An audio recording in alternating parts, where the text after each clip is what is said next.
ఆవిర్భావ దినోత్సవాన్ని ఎవరైతే మన పార్టీ ఆవిర్భావం పౌరుల వ్యవస్థాపకులు ఉన్నారో స్వర్గీయ నందమూరి తారక రామారావు గారి జన్మదిన వేడుకని మహానాడుగా నిర్వహించుకోవడం అనేది ఆనవాయితీగా వస్తున్నటువంటి పరిస్థితులు అందరూ అవగాహన ఉందని చెప్పి అనుకుంటున్నాను. తెలుగుదేశం పార్టీ ఆవిర్భావమే భారతదేశ రాజకీయాల్లో ఒక చరిత్ర, ఒక సంచలనం, ఒక పెరుమార్పు.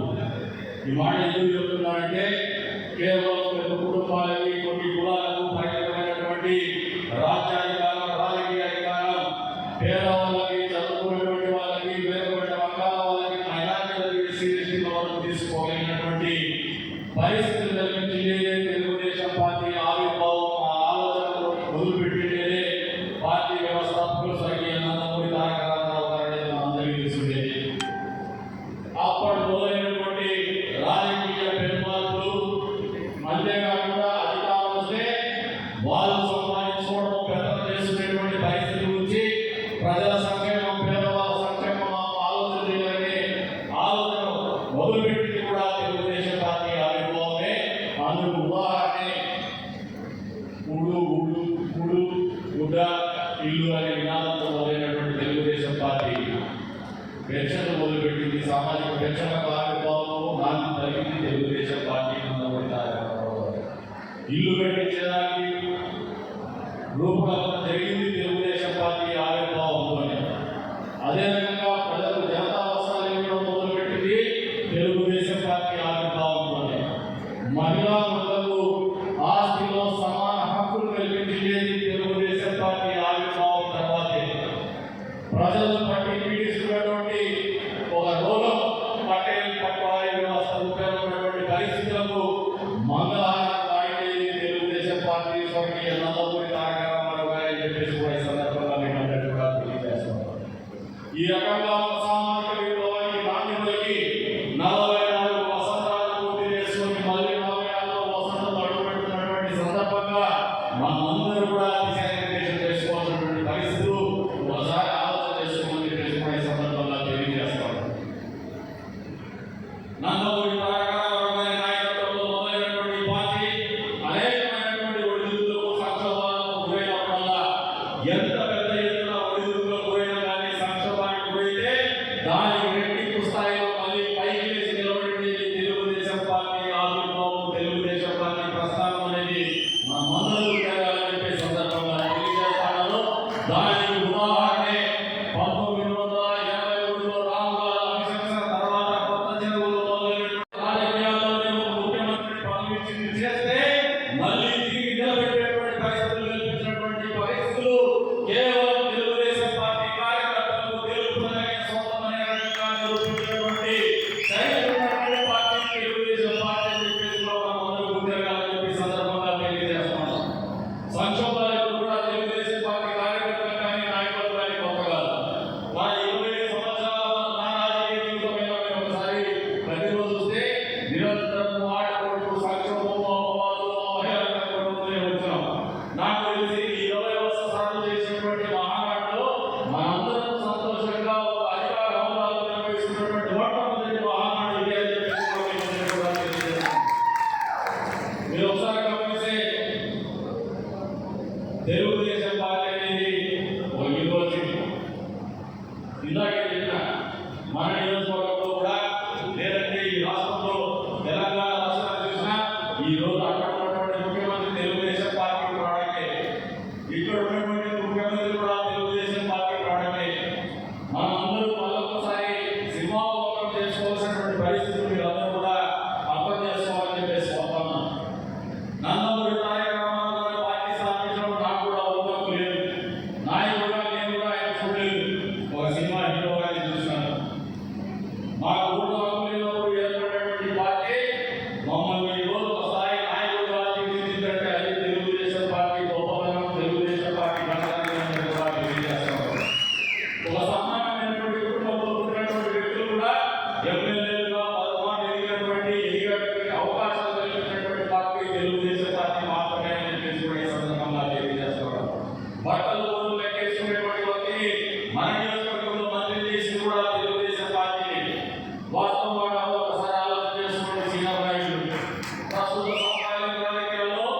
ఒకసారి మళ్ళీ వేరు చేసుకోండి.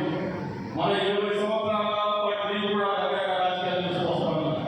20 సంవత్సరాల ముందు నా మీద చాలా సీననాయకులు కూడా ఉన్నారు. 20 సంవత్సరాల ముందు ప్రసాదాన్ని ఒక రాగాలు చూస్తారు. ఈ 20 సంవత్సరాల్లో ఎన్ని రకాలైనటువంటి మార్పులు మేము పెంపొందించుకున్నామో, ఏ రకమైనటువంటి ఆలోచన విధానంలో మార్పు వచ్చిందో, నాయకత్వ లక్షణాల్లో మార్పు వచ్చినాయంటే ఇది మా తల్లిదండ్రులు ఇచ్చిన దానికంటే ఎక్కువగా తెలుగుదేశం పార్టీ నారా చంద్రబాబు నాయుడు గారు నాయకుడైనటువంటి జీవన విధానాన్ని కూడా తెలియజేస్తాను. ఇంత సుశిక్షితులైనటువంటి సైనికులు తయారు చేసేటువంటి రాజకీయ పార్టీ భారతదేశంలో గతంలో లేదు, వర్తమానంలో లేదు, భవిష్యత్తులో రాదని నిజమని చెప్పేసి కూడా టకా ఆదాయాన్ని తల్లి అందరినీ కూడా తెలియజేస్తాను. ఈ రోజున కార్యకర్తల గురించి ఆలోచన చేయగలిగినటువంటి ఏకైక పార్టీ, సంక్షేమం ఏర్పాటు చేసినటువంటి ఏకైక పార్టీ తెలుగుదేశం పార్టీ. ఆసుపత్రి అవసరాలు వస్తే క్యాన్సర్ హాస్పిటల్ కూడా సహాయం అందించగలిగినటువంటి ఏకైక పార్టీ తెలుగుదేశం పార్టీ మాత్రమే. రక్తం అవసరమైతే కూడా ఎక్కడైనా యాక్సిడెంట్ అయితే, ఆపరేషన్ అవసరమైతే రక్తదానాన్ని చేసేటువంటి పరిస్థితులు కల్పించి రక్తాన్ని కూడా ఉచితంగా అందించగలిగినటువంటి సేవా కార్యక్రమాల్లో భాగస్వామ్యమైనటువంటి ఏకైక రాజకీయ పార్టీ తెలుగుదేశం పార్టీ. కార్యకర్తల బిడ్డలు కానీ పేదవాళ్ళు కానీ ఎక్కడైనా బతకలేనటువంటి పరిస్థితుల్లో ఉంటే, లేదా హత్య కానీ ఏదైనా నిరుపేద కుటుంబాలు ఇబ్బందులు కానీ ఉంటే వాళ్ళ బిడ్డల సంక్షేమానికి కానీ వాళ్ళ బిడ్డల విద్యాన్ని అభ్యసించడానికి కానీ తోడ్పాటు అందించగలిగినటువంటి ఏకైక పార్టీ రాజకీయ పార్టీ భారతదేశ చరిత్రలో తెలుగుదేశం పార్టీ మాత్రమే. ఇది మర్చిపోతుందని చెప్పేసి కూడా ఈ సందర్భంగా తెలియజేస్తాను. అందుకనే ఈ రోజున తెలుగుదేశం పార్టీ పునాదులు ఎంతో బలంగా ఉన్నాయి. నేను ఇంకా స్వర్గీయ నందమూరి తారక రామారావు గారి నాయకత్వాన్ని ఎంచుకున్నాను. నారా చంద్రబాబు నాయుడు గారి నాయకత్వంలో మేము మెరుగులు దిద్దుకొని నాయకత్వం ప్రతి ఒక్కరు నిర్వహించుకోగలుగుతాము, పూర్తి స్థాయిలో కాకపోయినా. ఈ రోజున మనందరికీ కూడా చాలా మంది ఇంకా సీనియర్లు ఉన్నారు, నాకంటే సీనియర్ కూడా వేదిక ఉన్నారు. ఒక తరం అయిపోయింది, రెండో తరంలో మనం రాజకీయాలు చేస్తాము నారా చంద్రబాబు నాయుడు గారి రూపంలో. మూడో తరం నారా లోకేష్ బాబు గారి రూపంలో మన ముందుకు వచ్చేసింది. ఒక ఊపిన మాదిరిగా రాజకీయాల్లో కొనసాగబోతోందని చెప్పేసి కూడా మీకు ఈ సందర్భంగా తెలియజేస్తున్నాను. ఈ మాట ఎందుకు చెప్తున్నానంటే, రాజకీయాల్లో ఎప్పటికప్పుడు నేర్చుకోగలిగిన వాడే రాణించగలుగుతాడు. ఎప్పటికప్పుడు ఓపెన్ మైండ్ అంటే ఏదైనా కూడా వినడానికి ఆలోచించినటువంటి వాడు, వినడానికి ఓపెన్ మైండ్ వెళ్ళి నేర్చుకోగలిగినటువంటి వాడు, స్వీకరించగలిగినటువంటి వాడే నాయకుడిగా తయారవుతాడు. అవకాశం అనేది మామూలుగా నియోజకవర్గ రాజకీయాలు చూస్తే ఈ వేదిక మీద నాతో పాటు రాజకీయాలు చేసినటువంటి వాళ్ళు నాగరెడ్డి సీఎం కూడా ఇప్పుడు వైఎస్ఆర్ రాజశేఖర గారు నాగరెడ్డి కూడా సీఎం. గతంలో కూడా బాధపడుతూ ఉండొచ్చు, మాకు అవకాశాలు ఇవ్వలేదని చెప్పి. మాకు ఎప్పుడు ఎవరి మీద వ్యక్తిగత కోపం లేదు, ఆరోగ్యం కూడా లేదు, విధులు కూడా లేదు, అక్కడ వ్యక్తిగత ప్రేమ కూడా లేదు. మా పార్టీ వాడు, మా పార్టీ సైనికుడు, అవకాశం నిలబెట్టుకోవాలా, ఇదే ఆలోచనతోనే పనిచేస్తాం. కానీ వ్యక్తిగత కోప ద్వేషాలు ఎప్పుడు కూడా తాగుతున్నటువంటి నాయకత్వమే ఈ నియోజకవర్గంలో ఉందని మీరందరూ కూడా తీసుకోవాలి. ఎందుకంటే సమర్థవంతమైనటువంటి నాయకుడిని, పనిచేసేటువంటి వాళ్ళని, పార్టీ పట్ల నాయకత్వం పట్ల నిబద్ధమైనటువంటి వాళ్ళని కాపాడుకునేటువంటి ప్రయత్నం నిరంతరం కొనసాగుతూనే ఉంటుందని చెప్పడానికే నేను ఈ రకమైనటువంటి కార్యక్రమాలను ముందుంటామని చెప్పేసి కూడా ఈ సందర్భంగా తెలియజేస్తాను. అంతేకాదు ఈరోజు అవకాశం కూడా వెళ్తున్నాడు. ఆయన నడవలేదు, నేను ఇవ్వాలని చెప్పేసి ఆలోచన చేసి గతంలో కూడా మనిషికి చెప్పిన ఆలోచన అక్కడ చాలా. ఎందుకంటే బహుశా నా దగ్గర ఆ నేతృత్వం ప్రవహించిన ఆ రోజుల్లో అనుభవం రాకపోయింది, చెప్పే దాంట్లో నాకు స్కిల్స్ లేకపోయింది, ఎక్స్ప్రెషన్ నా దగ్గర లేకపోయింది. ఆ రోజు కూడా నా ఆలోచన లేదు. ఎందుకంటే గతంలో ఒకసారి తెలుగుదేశం పార్టీ ఈ కలిగి మున్సిపాలిటీలో జెండా ఎగరేసాం, అది చరిత్ర. ఎప్పుడు కూడా తెలుగుదేశం పార్టీ ఆవిర్భావం నుంచి కూడా ఎప్పుడు కూడా మున్సిపాలిటీలో తెలుగుదేశం పార్టీ జెండా ఎగరాలి. ఆ రోజున మనం ఏమాయి అసమర్థుల్ని చైర్మన్ చేసుకున్నాం. ఆ రోజున ఏమాయి ఏ ప్రకటన చేసి ఎన్నికల్లో ఓడిపోయి మనందరికీ కష్టాలకు గురి చేసినాం. ఆ కష్టాల సుదూరంలో ఉన్నప్పుడు కొన్ని మాటలు చేసుకోవల్ల ఒక అసమర్థుడు, ఒక నీచమైన వ్యక్తిని చైర్మన్ చేసినామనే ఆలోచన వచ్చినా తప్పనిసరి పరిస్థితుల్లో కట్టుకు చేయాల్సినటువంటి పరిస్థితుల్లోనే మీరందరూ అవకాశాలు కోల్పోయినారని కూడా వాస్తవం చెప్పి కూడా మీకు సభలో అర్థం చేసుకోమంటారు. అంత విషయం మాకు ఎక్కడ కూడా మీకేదో చెడ్డ చేయడం మిమ్మల్ని నేను ఆకలించాలని ఆలోచించడం వ్యక్తి కాదు. అంతేకాదు నేను బలంగా ఏమంటే రాజకీయాల్లో నేను ఒకటే ఉండి గెలవల్ల నేనే నాయకుడిగా ఉంటాననుకుంటే వాడు పరుగు పల్లెల్లో 10 మంది ఉంటే గెలిస్తేనే దాంట్లో కిక్కే లేదు. ఒకడే పరిగెత్తి నేనే గెలిచినా అందరూ పడిపోయినా విశ్వాసం ఉండదు, మళ్ళీ పరిగెత్తేటువంటి ఉత్సాహం ఉండదు అని చెప్పేసి మీరు అందరూ కూడా తెలుసుకుంటే లాభం సిద్ధాంతం కూడా మీరు అందరూ తెలుసుకుంటే కూడా మీలో కూడా మార్పు వస్తుందని చెప్పేసి కూడా ఈ సందర్భంగా తెలియజేస్తున్నాం. గడిచిన 25 సంవత్సరాల్లో మనం అనేక రకమైనటువంటి ఒడుగులు ఎదుర్కొన్నాం. తెలుగుదేశం పార్టీ కార్యకర్తలు మామూలుగా ఆలోచన చెప్పేసి వర్తలు చేస్తున్నాం. నిజంగా చెప్తున్నాను, మనసును మంచిగా చెప్తున్నాను. మా నియోజకవర్గంలో తెలుగుదేశం పార్టీ కార్యకర్తలు పడిన కష్టాలు నాకు తెలిసి ఆంధ్రప్రదేశ్ రాష్ట్రంలో ఏ తెలుగుదేశం పార్టీ కార్యకర్త దీనికి చరిత్ర ఏమంటే 99 నుంచి 2004 వరకు ఇక్కడ అలయన్స్ పార్టీలో భాగంగా ఆ రోజున బీజేపీ ఆ రోజున తెలుగుదేశం పార్టీ కార్యకర్తలు నిర్లక్ష్యానికి వేయమని చెప్పేసి భావనలు ఉన్నారు. మా పార్టీ నాయకులు ఏడని ఒక ఆలోచన తదుపరి 2004లో అధికారానికి కోరుకుంది. మళ్ళీ 2009లో అధికారం వచ్చినప్పుడు ప్రతిపక్షంలో ఉన్నాం. నిరంతరం రాష్ట్ర సమస్య పెట్టాలని వాళ్ళకి ఏదైనా గ్రామంలో వాళ్ళు చెప్పినటువంటి మాటలు నెరవేర్చినటువంటి పరిస్థితి ఎదురయ్యేవాడు. 2014 వచ్చేసరికి నా ఊళ్ళో తెలుసు, కానీ ఏంటంటే మన దగ్గర కౌన్సిలర్గా చేసినటువంటి ఈయన ఓకే వేస్తారనే నిర్లక్ష్యం దూరంతో ఆంధ్రటువంటి ఆలోచనతో ఏం చేసిన తత్వంతో మళ్ళీ ఒకసారి కార్యకర్తలు 5 సంవత్సరాల పాటు నిర్లక్ష్యానికి అనేక రకమైనటువంటి అవమానానికి ఇబ్బందులకు పోయినటువంటి పరిస్థితి ఈ నియోజకవర్గ తెలుగుదేశం పార్టీ కార్యకర్తలు. మళ్ళీ ఒకసారి చూస్తే జగన్మోహన్ రెడ్డి ముఖ్యమంత్రి అయిన తర్వాత నిరంతరం పోరాడుకునే మహిళలు ఉన్నాయి. ఇక్కడ కూడా ఉంది, పోలీసు లాంటి దెబ్బలు కూడా నేను ఆడవచ్చు. ఇంత కష్టమైనటువంటి పరిస్థితులు ఎదుర్కొన్నటువంటి కార్యకర్తలు నాకు తెలిసి ఈ జిల్లాలో ఏ నియోజకవర్గంలో లేదనేది వాస్తవమైన నమ్ముతాను. ఎవరైనా వాళ్ళ ఫ్యాక్టరీ అర్థం చేసుకోవచ్చు, లేదంటే కొట్లాడుకోవచ్చు, కానీ పార్టీ కోసం, పార్టీ జెండా కోసం, పార్టీ నాయకులు అన్నటువంటి సిద్ధాంతం కోసం, పార్టీ మనుగడ కోసం, పార్టీ తీసుకున్నటువంటి నిర్ణయం కోసం కట్టుబడి రోడ్డెక్కి పోలీసులతో దెబ్బతిన్నటువంటి ఏకైక నియోజకవర్గం గది నియోజకవర్గం. అందుకే ఈ మహానాడు గురించి వాళ్ళందరికీ మనస్ఫూర్తిగా ధన్యవాదాలు కూడా తెలుపుతాం. ఇక అక్కడి నుంచి వస్తే మనకు అధికారం నుంచి వాళ్ళకి ఎవరైతే ఈ 11 కాలంలో మామూలుగా సాంప్రదాయబద్ధమైనటువంటి రాజకీయాలను అందరూ కూడా అదృష్టమైన పోతాడు. చాలా బాధాకరమైనటువంటి నేను ఈ మహానాడు పెట్టేటంటే అన్ని మండలాలు మీటింగ్ పెట్టాను, టౌన్ మీటింగ్ కూడా పెట్టాను, మీతో మాట్లాడి అధికారులతో మాట్లాడి ఇంకా సమస్యలు ఉంటాయి, సమస్యలు నిరంతరం ఉంటాయి. అదొక ప్రక్రియ. రాజకీయ జీవితంలో సమస్యలు అనేది ఎప్పటికప్పుడు అవసరాన్ని ఎప్పటికప్పుడు కొత్తగా పట్టుకొని వస్తూనే ఉంటాయి. వాటిని ఎదుర్కొని సమస్యలను పరిష్కారం చేసుకుని ముందుకు పోవడమే నాయకత్వం అనేది మనం అందరం గుర్తిరగాలని చెప్పేసి కూడా మీకు ఈ సందర్భంగా తెలియజేస్తాం. అధికారం వస్తేనే మండల పార్టీ కన్వీనర్లు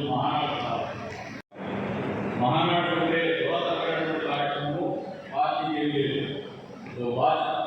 ఎంతో మంది త్యాగాలతో మనం ఈ వేదిక వస్తున్నాం. మనం పైకి చూడబడి పైన కూర్చోలేదు, వాళ్ళందరూ త్యాగం చేసి మనం ఇక్కడ కూర్చోబెట్టుకుంటారు అవకాశపడు.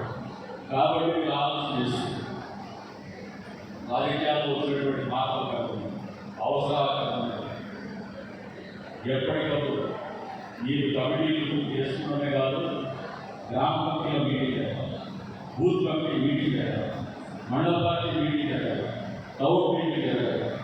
పదవులు కావాలని చెప్పేసి పోటీ పడతారు, కానీ గౌరవం కావాలని పోటీ పడతారు, కానీ బాధ్యతలు విస్మరించేటువంటి పరిస్థితుల్లో మనం నెట్టివేయబడతామని మీరందరూ గమనించుకోండి.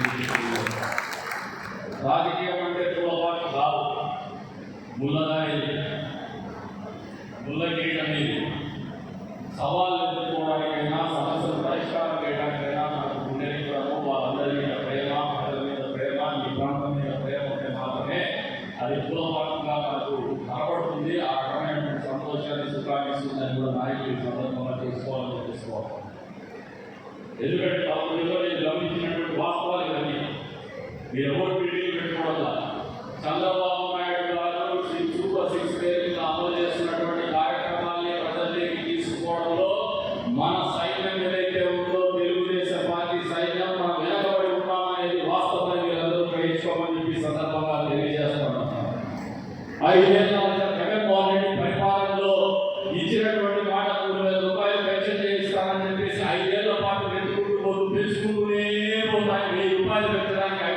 వచ్చినటువంటి జగన్మోహన్ రెడ్డి యొక్క ఇచ్చినటువంటి మాట కట్టుబడి 3 నెలల ముందు మాట ఇచ్చిన అని చెప్పేసి ఆ 3 నెలలు కూడా 1000 రూపాయలు లెక్క కలిపి 3000 ప్లస్ 4000 7,000 రూపాయలు అధికారంలోకి వచ్చిన మొదటి ఒక్కరు జరిగేటప్పుడు ఉన్నటువంటి చంద్రబాబు నాయుడు గారి పరిపాలన కూడా గట్టిగా మాట్లాడాలి మీరు గ్రామాల్లో చెప్పేసి ఈ సందర్భంగా తెలియజేస్తాం. దీపం పథకం పేరు మీద ఉచిత గ్యాస్ సిలిండర్లు ఇస్తున్నారా లేదా మీరు ఒకసారి ఆలోచన చేసుకోండి. ఈ రోజున ప్రజల్లో ఇంకా మహిళల్లో ఆలోచన డబ్బులు డైరెక్ట్ గా వస్తే మంచిదంటే దానికి అనుగుణంగానే ఈ రోజు దీపం పథకం పూర్తిగా డబ్బులు ఇవ్వాలని చెప్పి ఒక నిర్ణయం కూడా ప్రభుత్వం తీసుకుంటే ఎప్పటికప్పుడు ప్రజల ఆలోచన విధానం ప్రజల అభిష్టాలే నెరవేర్చేటువంటి ప్రభుత్వం మీ ముందుందనేది ప్రజలకు తెలియజెప్పమని చెప్పేసి కూడా కోరుతా ఉన్నాం. 5 సంవత్సరాల కాలంలో గంపడంటే గంపడు మన్ను రోడ్డుకి అయినటువంటి పరిస్థితి, భూతమైనటువంటి ఆధారమైనటువంటి పరిస్థితి కల్పించినటువంటి జగన్మోహన్ రెడ్డి గారి పరిపాలన రాగానే ప్రతి నియోజకవర్గంలో 10 కోట్లు కేటాయించేసి అన్ని గ్రామాల రహదారులను తీర్చిదిద్దినటువంటి తెలుగుదేశం పార్టీ చంద్రబాబు నాయుడు గారి పరిపాలనలో ఒకసారి తెలియజేయమని కోరుతాము. అంతేకాకుండా మైనారిటీ సోదరులు ఎప్పుడు కూడా మైనారిటీ సోదరులు మన ఎన్నికల్లో కూడా నేను మాట్లాడిన వాయిదా ఉన్నాడు మైనారిటీ ఆయన केंद्र बात समझना जो हमारे को वोट देना चाहते हैं दिल से मोहब्बत करते मुसलमान वो जरूर वोट देना हमारे को। जो जिसने हमारे को वोट नहीं देना चाह रहे उसका बहाना है ये पार्टी भाजपा से है। आज भी भाजपा देने का पेंशन को लेने के लिए तैयार है, पेंशन लेने के लिए तैयार है, आईटी लेने को तैयार है, लेकिन वोट देने को तो भाजपा सामने आ रहा है। ఈ రకమైనటువంటి విధానాన్ని ముస్లిం సోదరులు కూడా వాళ్ళని ఎడ్యుకేట్ చేయడంలో మీరు ముందుండాలని చెప్పేసి కూడా కోరుతా ఉన్నారు. ప్రభుత్వం అనేది ఒక కుటుంబానికి ఒక కులానికో పరిమితం కాదు. మన అధికారానికి వచ్చాం. ఈ రోజున వైఎస్ఆర్సీపీ పార్టీ చేసినటువంటి కార్యకర్తలు కూడా అర్హులైతే పెన్షన్లు ఇస్తాము, అర్హులైతే ఇల్లు ఇస్తాము, వాళ్ళ ఊళ్ళకు ఓట్లు వేస్తాము. ప్రతి మండలంలో ఎంపీడీ కూడా పిలిచి ఎస్సీ ఆర్డబ్ల్యూఎస్ పిలిచి ప్రతి మండల గ్రామంలో కూడా పూర్తి స్థాయిలో తాగునీటి కేటాయించమని మీరు అడగగానే పోటీ చేసేటువంటి కార్యక్రమం గత ప్రభుత్వ హయాంలో ఎప్పుడైనా జరిగిందా అని చెప్పేసి గుండెలు చేసుకుని వాళ్ళు ఆలోచన చేసుకోమంటారు. అంతేకాదు ఇంకా సోదరులు చెప్తున్నారు ఎన్నికలలో మాత్రమే కనపడేటువంటి నాయకత్వం, మసిపూసి మారేడు చేయడానికి చేసేటువంటి నాయకత్వం, ఒక మిస్కాన్సెప్షన్లో పాలిటిక్స్ వస్తూ ఉన్నారు. నిన్న రోజున ఒక వార్తా ఛానల్ విలేకరులను ఇంటర్వ్యూ అడుగుతున్నారు. మీరు తెలుగుదేశం పార్టీ అధికారంలోకి వచ్చిన తర్వాత మీరు ఎమ్మెల్యే అయిన తర్వాత వైఎస్ఆర్సీపీ పార్టీ రూపురేఖలు లేకుండా తొట్టిపడేశారని చెప్తా ఉంటే ఈ ప్రపంచంలో ఒకరి తొక్కేంత శక్తివంతులు మనుషులైతే కాదు, వాళ్ళు చేసే స్వయం కూడా అపరాధాలు, వాళ్ళు ఎన్నుకునేటువంటి నాయకత్వం లేని వాళ్ళు వెంటాడుతూ ఉంది. కేవలం డబ్బు పెడితే మతాన్ని చూపిస్తే ఎన్నికల్లో గెలిచేస్తామనే ఆలోచనతో రాజకీయాలకు వచ్చి గెలిస్తే డబ్బులు కట్టుకుందాం, గెలిస్తే మనం మళ్ళీ ఉందాం, గెలవకపోతే పారిపోదాం, గెలిస్తే కూడా ప్రజా సేవ ఏం అవసరం లేదు, కేవలం వాళ్ళ ప్రయోజనాల కోసం అప్పులో సప్పులో చేసుకొని ఎన్నికల్లో పోటీ చేసి ఎన్నికల్లో ఓడిపోతే అప్పులో లెక్కపడతారని చెప్పేసి పారిపోయేటువంటి నాయకత్వం ఉంటే పార్టీ బతుకు పరిధిలో వైఎస్ఆర్సీపీ పార్టీ బతుకు మాదిరిగా ఉంటుందని ఈ సందర్భంగా తెలియజేస్తాం. అదే తెలుగుదేశం పార్టీ నాయకత్వానికి మిగతా పార్టీల నాయకత్వానికి ఉన్నటువంటి వ్యత్యాసం. తెలుగుదేశం పార్టీలో సభ్యత్వం కానీ నాయకత్వం కానీ నేర్చుకున్నటువంటి నాయకులపైన ఎదిగితే ఇది నిరంతర ప్రక్రియ. తెలుగుదేశం పార్టీ మా కుటుంబం, తెలుగుదేశం పార్టీ కార్యకర్తలు మా కుటుంబ సభ్యులనే ఆలోచనతోనే ప్రజాసేవ పరమావధిగా పనిచేసేటువంటి నాయకత్వమే తెలుగుదేశం పార్టీలో 10 కాలాల పాటు ఉంటూ వస్తుంది. కానీ అందులో భాగంగానే మనం 2 సార్లు ఓడిపోయిన, 3వసారి కూడా మళ్ళీ 4వసారి కూడా మన ఇంటికి పంపించి ఈ రోజున మన తెలుగుదేశం పార్టీలో ఎమ్మెల్యేలు చేసినారంటే అది మన పార్టీలో నాయకత్వం పట్ల చంద్రబాబు నాయుడు గారికి ఉన్నటువంటి కమిట్మెంట్, పార్టీ పట్ల ఉన్నటువంటి కమిట్మెంట్, ప్రాంతం పట్ల ఉన్నటువంటి కమిట్మెంట్ అని చెప్పేసి కూడా ఈ సందర్భంగా మీరు అందరూ అర్థం చేసుకుంటూ చేసుకోవాలి. ఈ రోజున వేరే పార్టీలో మీరు 5 ఏళ్ల పాటు చూసినారు, అధికారంలో వాళ్ళే ఉన్నారు, ఎమ్మెల్యేగా వాళ్ళే ఉన్నారు. మీరు నిజంగా ఆలోచన చేసి చెప్పండి, ఇక్కడ ఆ పార్టీలో ఉన్న ఇబ్బందులు ఉండొచ్చు. 5 ఏళ్ల కాలంలో మీకు ఒక మీటింగ్ ఎప్పుడైనా పిలిచి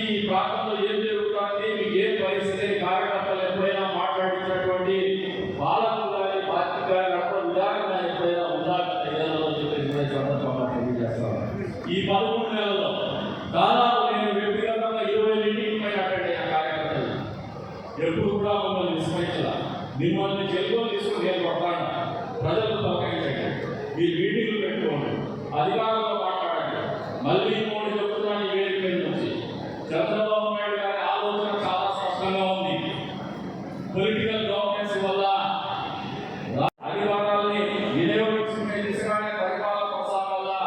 పార్టీ నాయకులు, కూటమి పార్టీ నాయకులు చెప్పేటువంటి ఆలోచన మేరకే అధికారులు కూడా నడుచుకోవాలని, విభాగంలోనే పరిపాలన కొనసాగించాలని ఆలోచనలోనే చంద్రబాబు నాయుడు గారు పరిపాలన కొనసాగిస్తున్నారు. అందుకు అనుగుణంగానే నిన్నటి రోజు నేను మండల పార్టీ మీటింగ్ లో కూడా తెలియజేస్తూ వస్తాను. అధికారులు కూడా పిలిపించాను.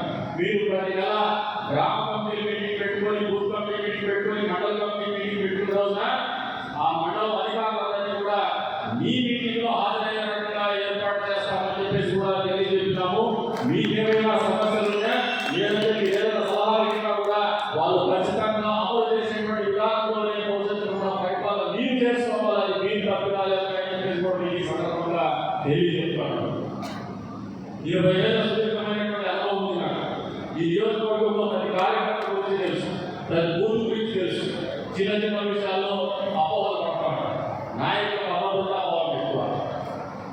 మా బాలిపోయేమో నాకేదో ఇయ్యలేదంటారు, ఇంకోరేమో నాకేమో ఇయ్యలేదంటారు. 5 ఏళ్ళు అధికారం ఉంది, 5 ఏళ్ళు కాదు, ఈరోజు చెప్తున్నా. ఇంకో 10 ఏళ్ల పాటు కూటమి ప్రభుత్వమే అధికారం ఉంటుంది. పాపం జగన్మోహన్ రెడ్డికి ఊపిరాడుగా అసలు మాకు ఏదైనా అప్పులు ఊళ్ళో ఊరిపోయేవాళ్ళు చూసినాం, కష్టాలు కడలో కుట్టుకుపోయేవాళ్ళు చూసినాం. మద్యని చదవం పేరు మీద మద్యం వ్యాపారం చేసి మద్యం కుంభకోణంలో రాజకీయ సాగు చేసేటువంటి ఏకైక నాయకుడు జగన్మోహన్ రెడ్డి, ఏకైక పార్టీ పార్టీ అనేది వాస్తవాన్ని ప్రజలు కూడా తెలియజేస్తాను. వాళ్ళ నాయన అధికారంలో ఉంటే 43,000 కోట్ల రూపాయల అవినీతి ఆధారాలతో సహా కోర్టు కేసులు ఎదుర్కొంటున్నాడు. ఈ రోజున ఆయన ముఖ్యమంత్రి అయితే దాదాపు 3,700 కోట్ల రూపాయల ప్రభుత్వం ఆయన తయారు ఆధారాలతో సహా సేకరించి సిటీ రోడ్ల ఛార్జ్ చేయడానికి, ఆయన అరెస్ట్ చేయడానికి కూడా సిద్ధంగా ఉందని వాస్తవమైన వాళ్ళని కూడా తెలియజేస్తున్నారు. అటువంటి నాయకులు కాదు మన అభివృద్ధి. అటువంటి పార్టీ వాళ్ళు తెలుగుదేశం పార్టీ. ఇది ఒక నిరంతర నదీ ప్రవాహం, జీవనది. ఈ మామూలు చిత్రావతి కూడా మనకి కాదు, ఇది కృష్ణా నది, గోదావరి నది, నిరంతరం నీళ్ళు ఉంటాయి, నిరంతరం ప్రజాసేవ ఈ పార్టీ ఉంటాయనేది మీరందరూ వేసుకోమంటున్నారు. కాబట్టి కష్టపడ్డ ప్రతి ఒక్కరికి అవకాశం వస్తుంది, కష్టపడ్డ ప్రతి ఒక్కరిని గుర్తిస్తా, కష్టపడినటువంటి ప్రతి ఒక్కరికి గౌరవం కలుగుతుందనే ఆలోచనతోనే మీరందరూ కూడా ప్రజాజీవనంలో ఆలోచించుకోవాలని చెప్పేసి కూడా ఈ సందర్భంగా తెలియజేస్తున్నారు. అటువంటి ఆలోచనలో మార్పు రాకపోతే మాత్రం వాళ్ళు ఎదుర్కొంటున్నటువంటి కష్టాలే మనం కూడా చవి చూడాల్సి వస్తుందనేది వాస్తవాన్ని మీరు అందరూ గ్రహించుకోమని చెప్పేసి నియోజకవర్గ మహానాడు సందర్భంగా ప్రతి కార్యకర్తకు నాయకులు కూడా తెలియజేస్తున్నారు. మన పార్టీ కావాలా, అధికారులకు మరింత తగ్గాల, మరింత వృద్ధిగా ఉండాలా, మరింత ఎక్కువ సమయం ప్రజలకు కేటాయించాలా.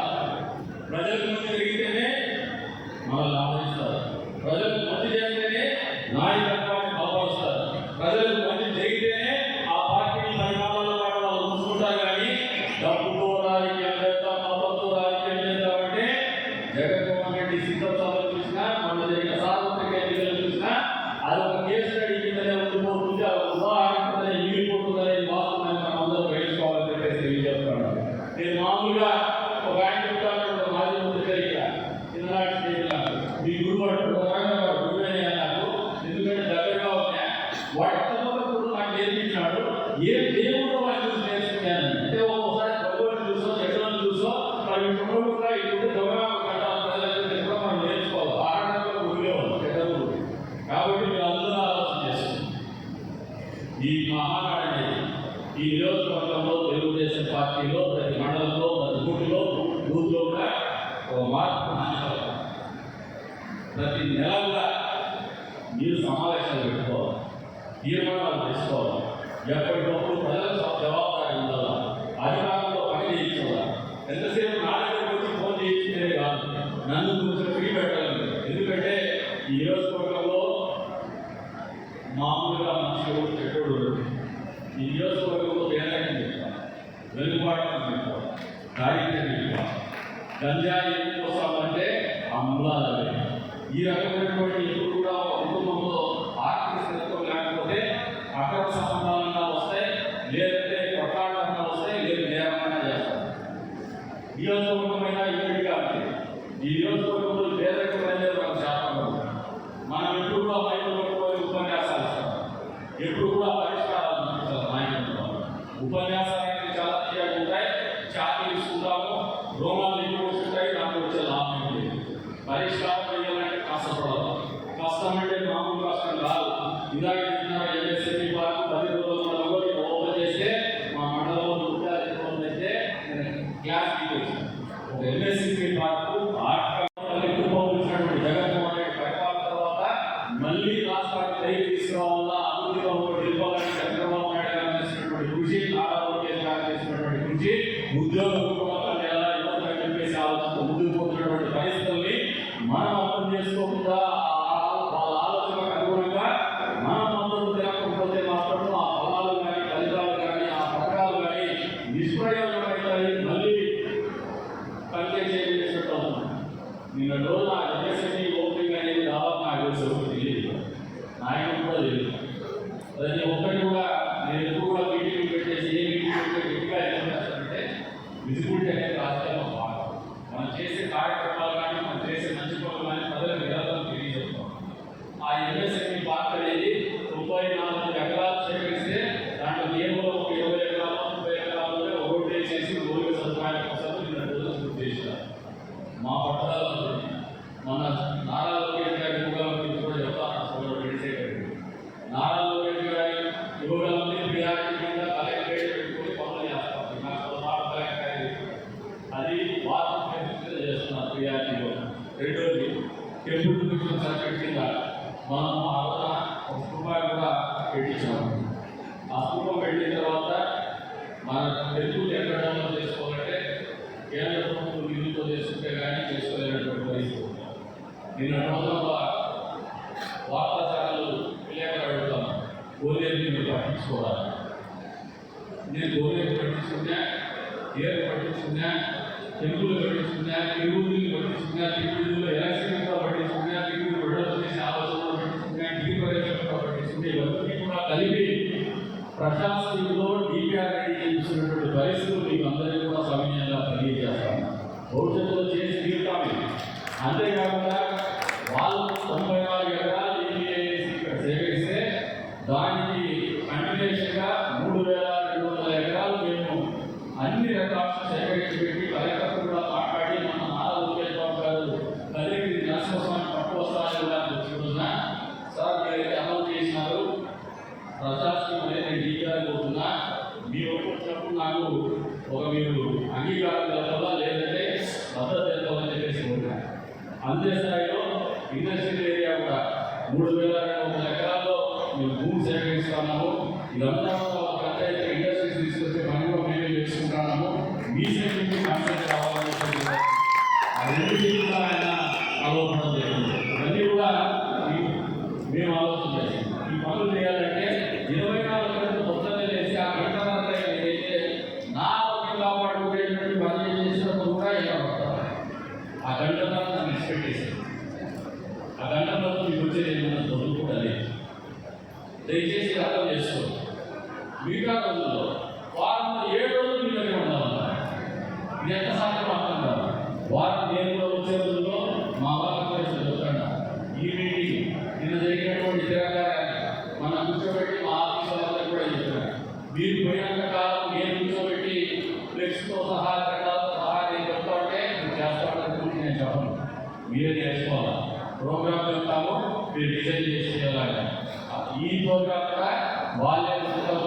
మన తిరగరాయల్లో వాళ్ళే చేస్తారు. నా ప్రమేయం లేకుండా దాని వాళ్ళు కూడా అభినందిస్తారు. ఇంకా బాగా చేయాలి.